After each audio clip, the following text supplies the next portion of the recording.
Enregistré. Bonjour, bienvenue dans cette nouvelle séance. Aujourd'hui, on va parler de l'alphabet. Vous allez apprendre toutes les lettres de l'alphabet et aussi vous allez apprendre comment saluer en français. Les différentes façons de saluer en français pour chaque situation. Alors, tout d'abord, je veux partager mon écran pour que vous puissiez voir ma présentation avec toutes les lettres de l'alphabet. Et pour finir, on va faire des petits exercices et juste pour pratiquer. Alors,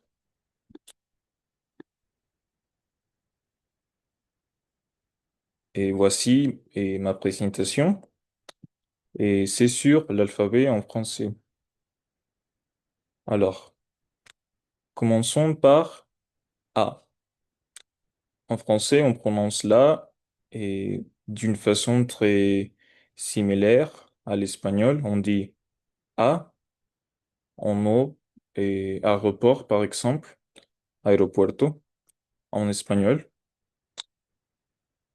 La B, c'est la même chose. On prononce comme en espagnol. B, bouche.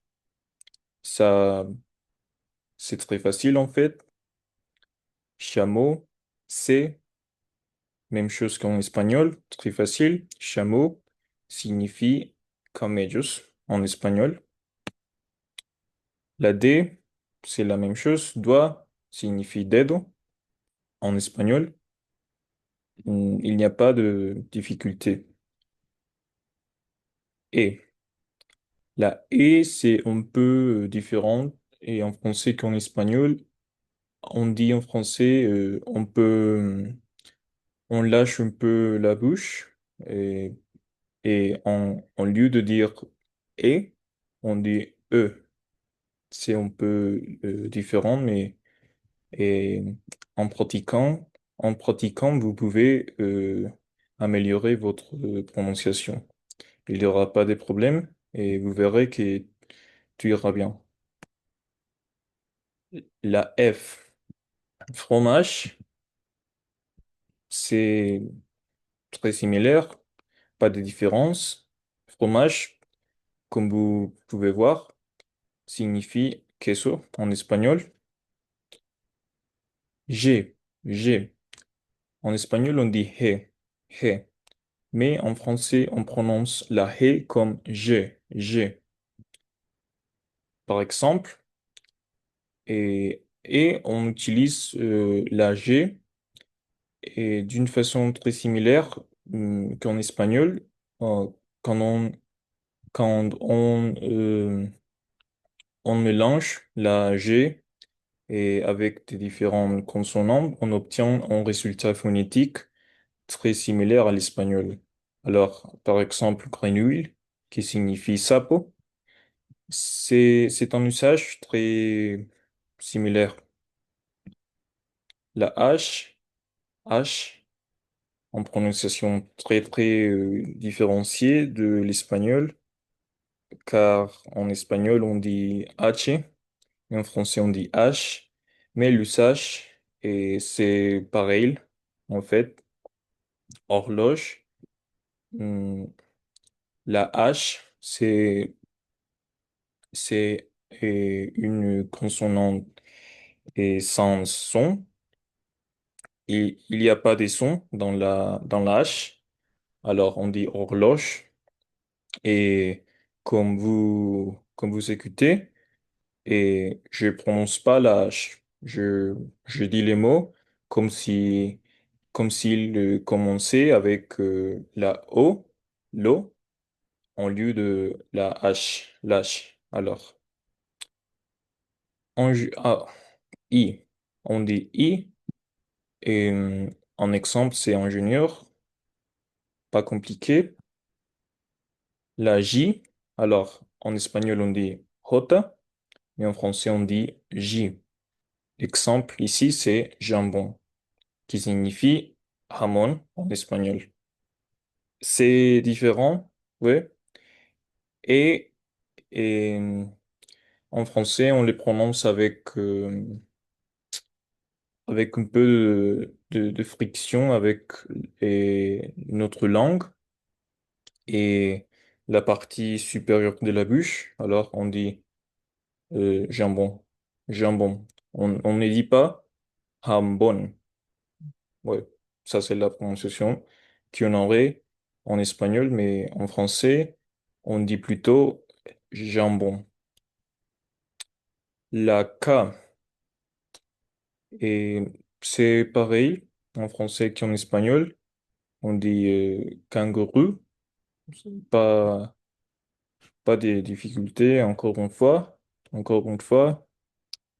La L, L, en espagnol on dit L, mais en français on dit L. En exemple, comme vous pouvez voir ici, lapin qui signifie conejo. La M, la M, M, c'est un peu différent.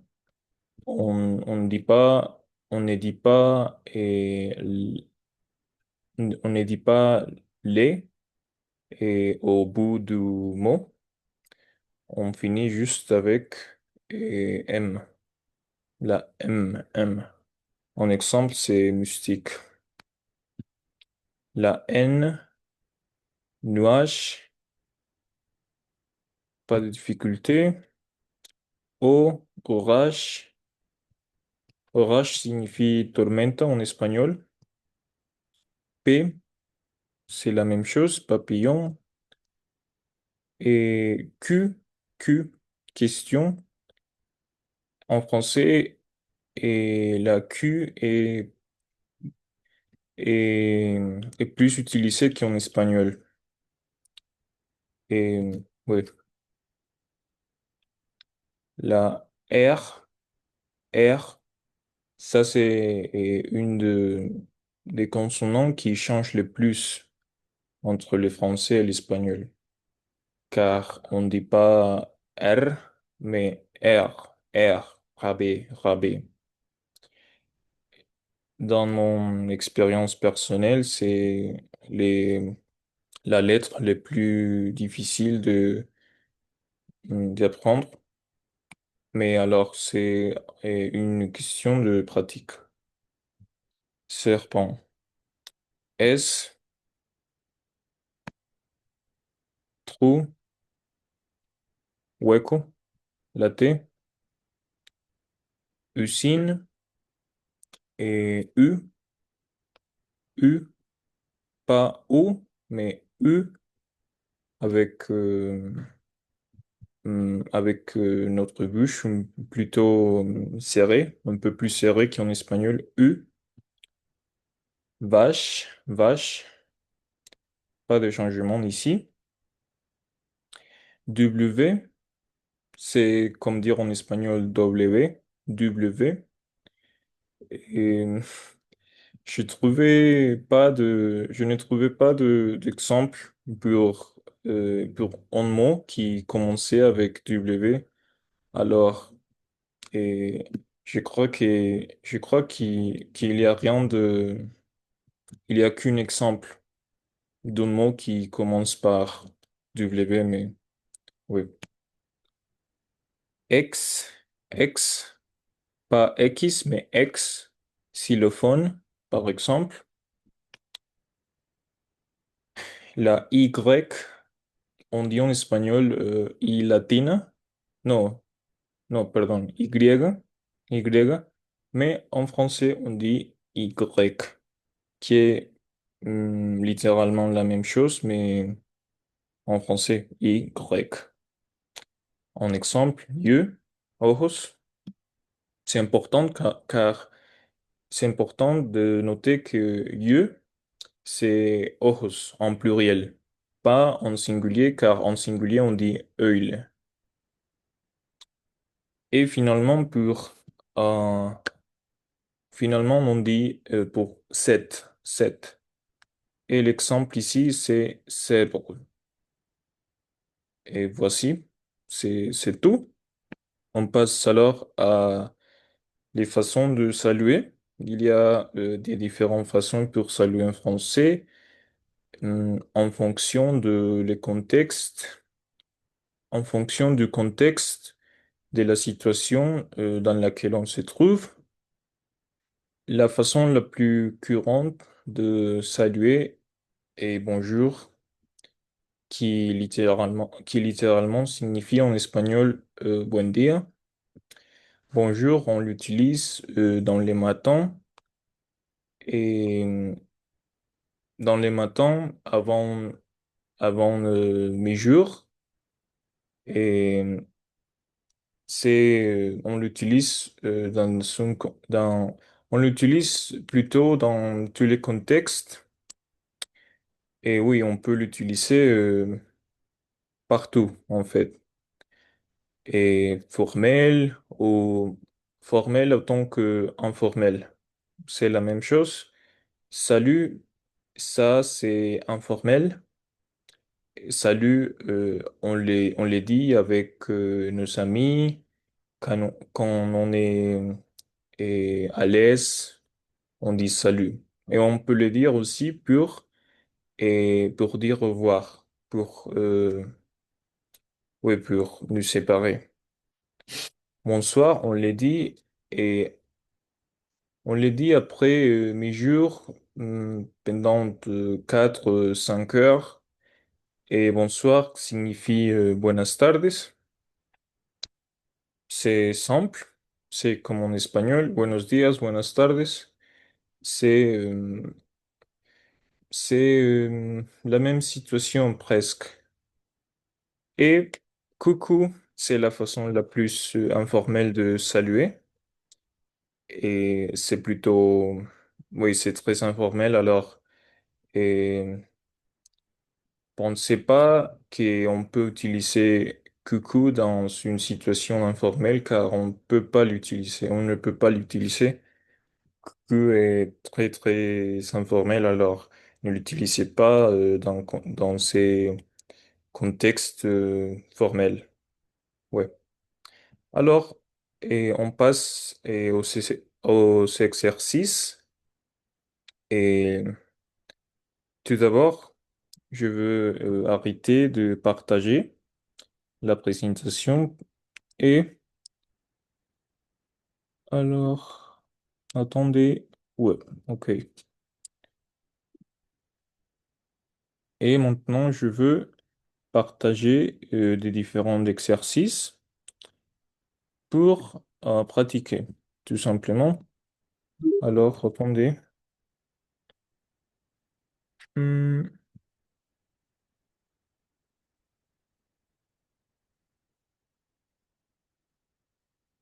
ok, je trouvais la page où je suis. Je suis ici. Ok.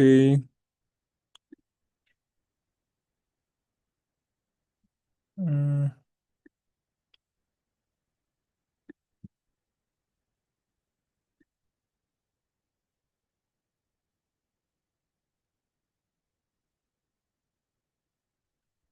ok, dans cet exercice, vous allez écouter la prononciation dans lettres et vous devez choisir la lettre correcte qui correspond à et la prononciation de l'audio.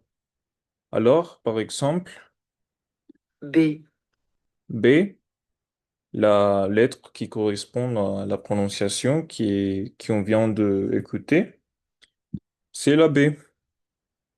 Alors, je clique ici et c'est correct, comme vous pouvez voir. Et deuxième exercice, I, I, la prononciation, c'est de la I. Alors, ouais, c'est simple. U, U avec la U. Ça, c'est pour identifier la prononciation avec chaque lettre. C'est pour pratiquer. Y, Y, voilà. Et oui, ça, c'est l'exercice. Hmm, autre exercice qu'on va faire en fait, c'est euh, quoi?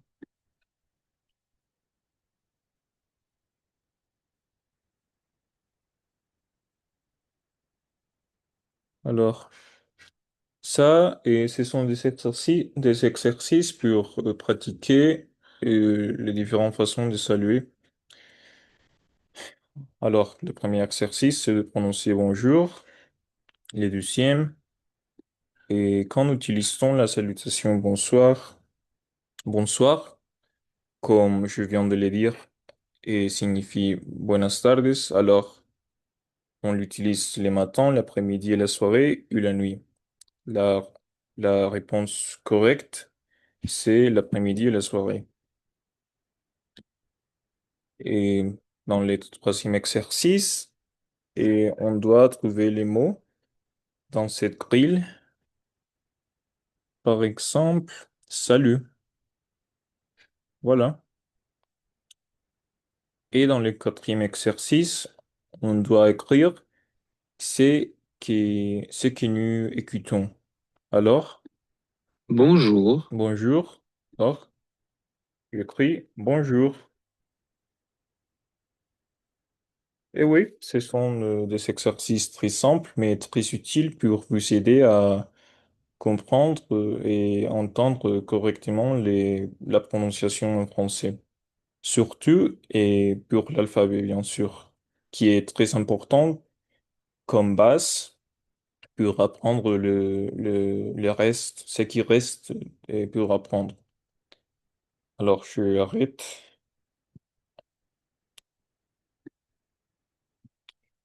Et voilà, ça c'est tout. Et maintenant, je veux passer au espagnol pour pour expliquer et pour vous remercier. Et bueno, esta parte la hice solo en francés, como para que vieran más el nivel que tengo. Obviamente, pues así no voy a hablar con los niños porque pues ellos todavía tienen un nivel muy básico en francés, pero pues quise mostrarles más o menos mi nivel, o sea, solo hablando francés. Y pues también hice una diapositiva con la pronunciación de cada palabra, digo, de cada letra del alfabeto. Y sí, bueno, también puse los ejercicios, también como las formas de saludar y eso, que eso es lo que decía en la rúbrica y bueno, era la segunda parte de la prueba y ya con eso pues acabó todo. Eh, bueno, muchas gracias.